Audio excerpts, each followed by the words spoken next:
রাজধানীর আরামবাগের একটি এলপিজি সিলিন্ডারের দোকান এটি। বৃহস্পতিবার বিকেল নাগাদ সরেজমিনে গিয়ে দেখা যায় এলপিজির বিভিন্ন ওজনের সিলিন্ডার 150 থেকে 200 টাকা বেশিতে বিক্রি হচ্ছে। অথচ বিইআরসির নতুন দাম কার্যকরের কথা সন্ধ্যা 6টা থেকে।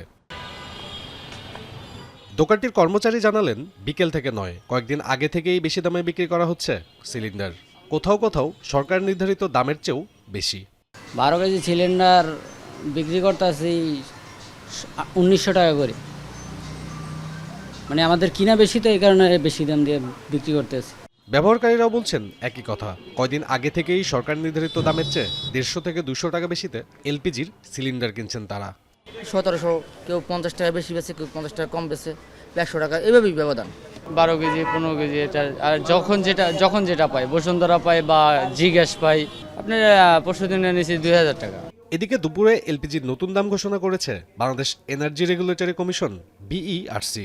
এপ্রিলে 387 টাকা বাড়িয়ে 12 কেজির এলপিজি সিলিন্ডারের নতুন দাম 1728 টাকা নির্ধারণ করা হয়। সৌদি আরামকোর দাম ভিত্তিমূল্য ধরে প্রতি মাসের শুরুতে এলপিজির দাম নির্ধারণ করে আসছে বিইআরসি। এছাড়া আমদানিকারক কোম্পানির চালান মূল্য থেকে গড় করে পুরো মাসের জন্য ডলারের হিসাব করে সংস্থাটি।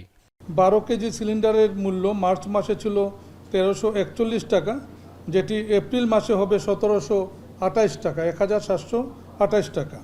অর্থাৎ প্রতি 12 কেজিতে এখানে বেড়েছে 387 টাকা। এখানে কোম্পানি বিক্রি করবে 1633 টাকায়, পাইকারি বিক্রি হবে 1683 টাকায় এবং খুচরা বিক্রয় মূল্য হবে 1728 টাকা। এই মূল্যহার আজকে সন্ধ্যা 6টা থেকে কার্যকর হবে।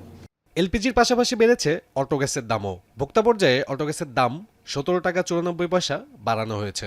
মার্চ মাসে যা ছিল 61 টাকা 83 পয়সা। রাজধানীর বিভিন্ন ফিলিং স্টেশন ঘুরে দেখা যায় বেশিরভাগ পাম্পেই অটোগ্যাসের সরবরাহ রয়েছে। সাব্বির রোজ, এখন, ঢাকা।